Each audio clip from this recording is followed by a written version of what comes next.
This is Melissa Phelan with Alternative Eye Beyond the File. What you're about to hear is an exclusive recording. It was not pulled from an old archive. It was not licensed from a network. And it did not come to us through a public record request. It was sent directly to me by an independent journalist named Devin Smith. Devin had a real conversation with a woman named Miss Bettye, hit record, and then trusted us to carry what she said forward. We take that trust seriously. Bettye is a former manager at the Hilton in downtown Atlanta. She was inside that hotel during the years the world now calls the Atlanta child murders. 1979 through 1981, the years when Black children in Atlanta were being taken, dumped, and buried, while a city convinced itself that one man, Wayne Williams, was the answer to everything. The audio you're about to hear is not about Wayne Williams. It's about a guest, a Caucasian man. Room 929, and what Miss Bettye said she witnessed and what was quietly told to her by her friends, whose own children were among the victims, does not fit the story Atlanta was sold. It fits something bigger. Mothers who talk about a white couple in a station wagon taking their children, drug dealers, criminals having direct access to these children and taking full advantage. Something coordinated, something that used hotels and photographs and fear to move through the city in plain sight, while everyone was looking the other way. At the center of this file is a 7-year-old girl named LaTonya Wilson, taken from her Dixie Hills bedroom in the pre-dawn hours of June 22nd, 1980, one of only 4 girls on the official task force list, and a case that has never, honestly, been closed. Listen carefully. This is the record, and we thank Devin Smith for the exclusive with Miss Bettye. Just so I could be more accurate with my reporting. So I did want to get your story that you lightly disclosed to me the other day. So if you could just state your name, and I'll let you have the floor from here. Okay, my name is Bettye Storne, Bettye. Last name is Storne, Storne. And I'm just the story I'm telling about. It's when it had to be 1980, but I'm thinking it's 80 or 81, early 81, where I was working at the Hilton, and it was during the time of the Wayne Williams murder trial. Mm-hmm. I'm not sure when they locked him up by then. I think they had. Yes. But working at the Hilton, there was in this room. It was room 929. I'll never get that room number. Mm-hmm. Where it was. We had a guest staying at the room at 929, and one of the housekeepers wanted me to check the room. I was a supervisor at the time, and so we went in the room and we found that the room was the blinds were covered. The curtains were drawn, and there were pictures of children hung all over the walls of the curtains. And then on one, it was a double bed in the room, and one bed was full of candy and had all this money on the bed. Then we went in the bathroom, and it was something was burnt. The guy had burnt something he had in the bathtub, so we called security. Mm-hmm. And they at the time it was the task force was on Peachtree Street. Okay. So they called the task force, and they came, and then the man finally came back to the room, and then they locked him up. But then security was told that we was not supposed to say anything about what had happened. But then at the time, then watching the news, it was supposed to be 2 attorneys. One name was Williams. They were supposed to look into Wayne Williams' case. Mm-hmm. They were supposed to be taking his case over. And so I said, oh, so they left the number, so I called the number. So you did contact them, so you could tell your side. Okay. Yeah, I called the number to let them know about what happened in that room. Mm-hmm. But so they told me where their office was. Their office was located in East Point at the time. So I went to the office, and nobody was there. I could not believe it. So I left them a note. I said, this is in reference to Wayne Williams' case. Mm-hmm. I said, I'm not sure whether or not the man who they arrested had anything to do with it. I said, but this is what happened at the Hilton, and we were informed not to say anything.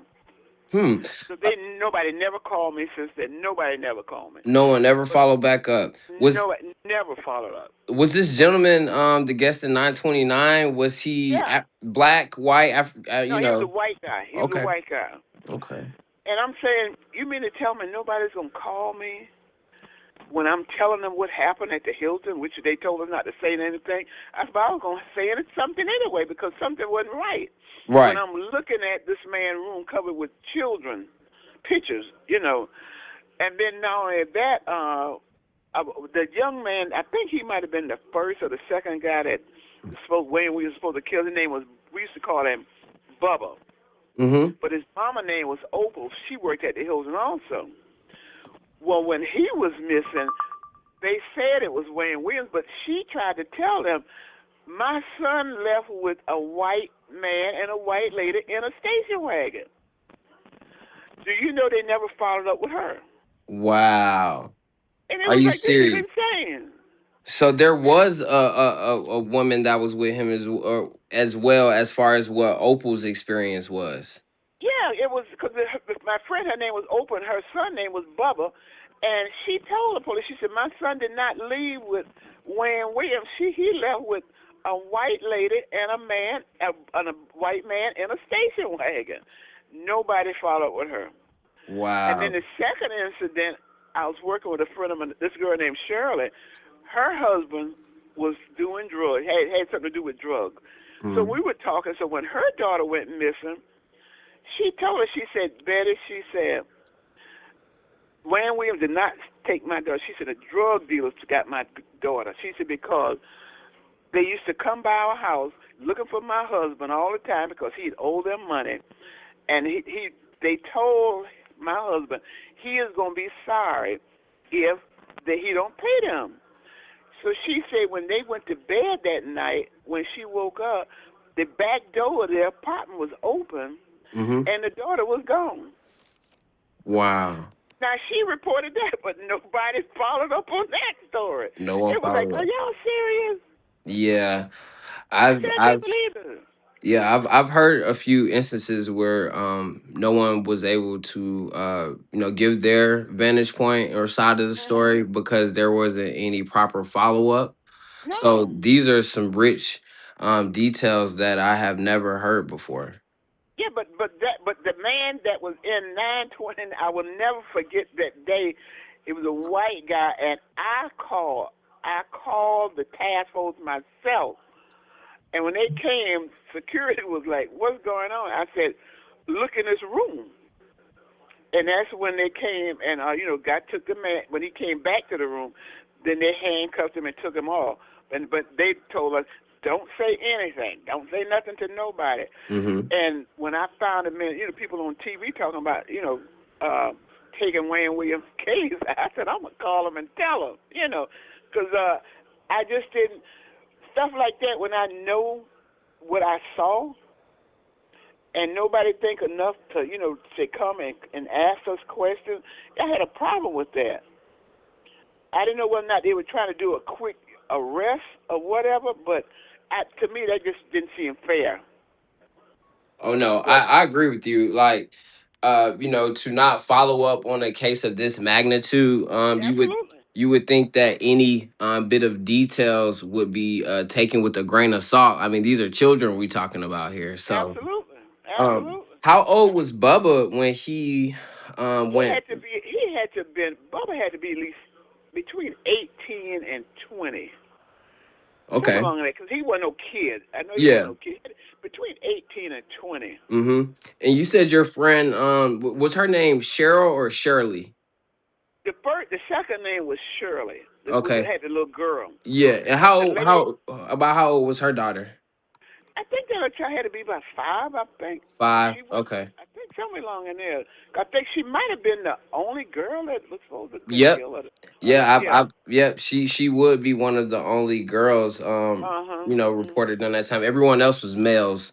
Yeah, And so uh-huh. they was trying to pin this whole, Wayne Williams kind of had a infatuation, with men and all that. So Mhm. his DNA was only found at two of the victims' crime scenes. So there were dozens of murders during that time. So there's many mothers and grandmothers that have questions still, you know?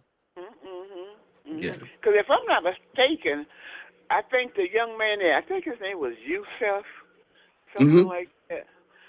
If I'm not mistaken, I think his mother often thought.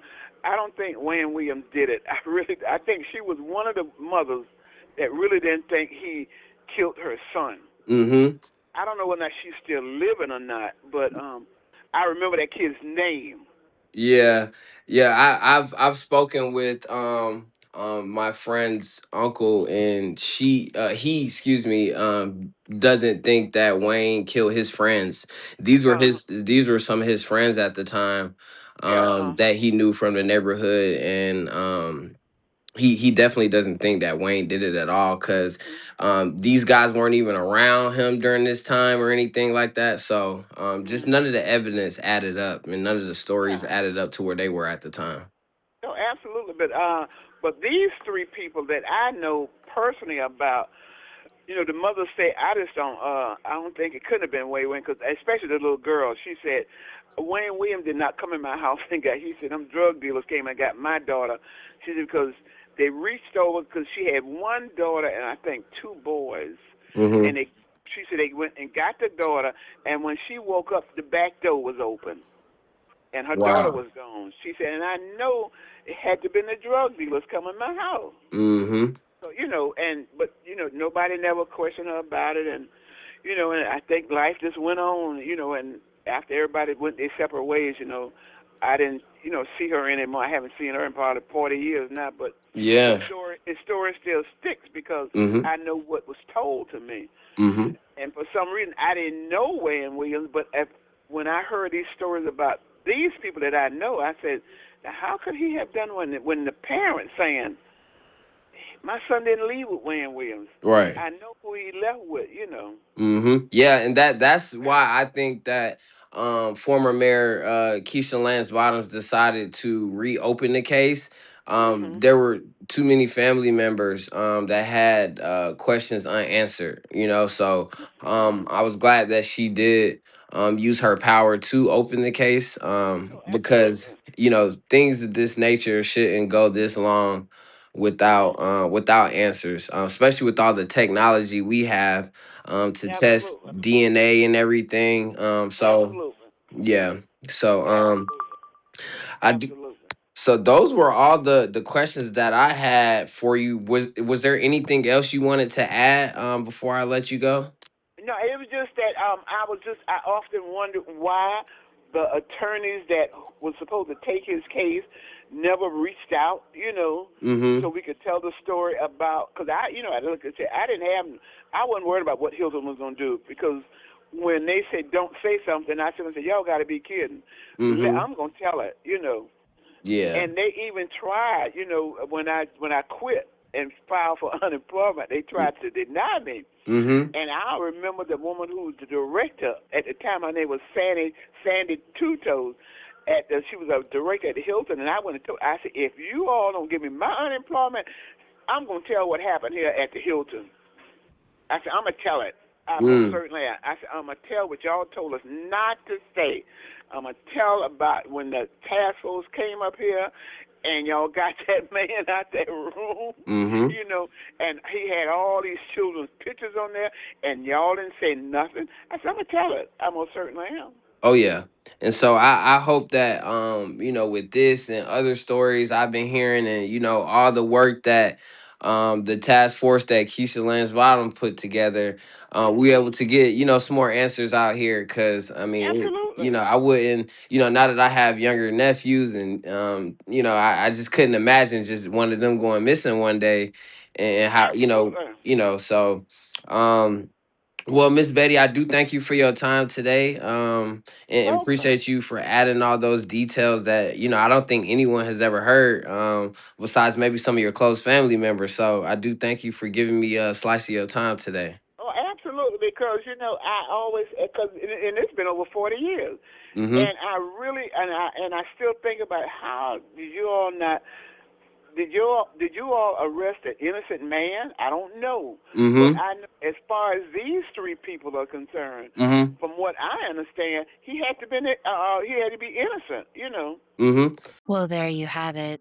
Take a breath. I know. What you just heard is one woman's testimony given voluntarily to a journalist describing what she personally witnessed inside the Hilton in downtown Atlanta during the years Black children were being murdered in that city, and what was later shared with her by grieving friends whose own children never came home. Nothing on that recording should be treated as criminal accusation against any living person who has not already been adjudicated in a court of law. That is not our lane.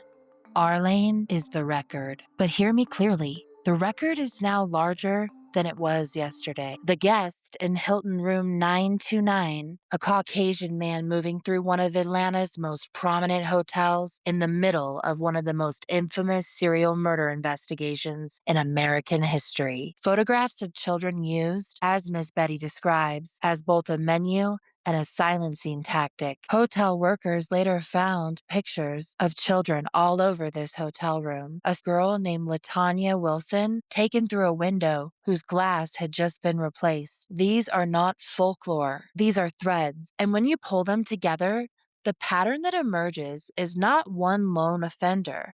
It is a network. If you lived in Atlanta during those years, if you worked at the Hilton, at any of the downtown locations, in the neighborhoods around Dixie Hills or Verbena Street, if you know something, if you saw something, if you were told something and asked to keep quiet, it is time. Bring it to us at Alternative Eye. You can visit www.altionline.com. We do have a tip section. Check out our menu on the top right corner if you're in mobile. Desktop, you'll see it right in front. We want you to bring it to us confidentially on your terms. To Devin Smith, thank you for making the call. To Miss Bettye Storne, thank you for answering it. To LaTonya, we see you.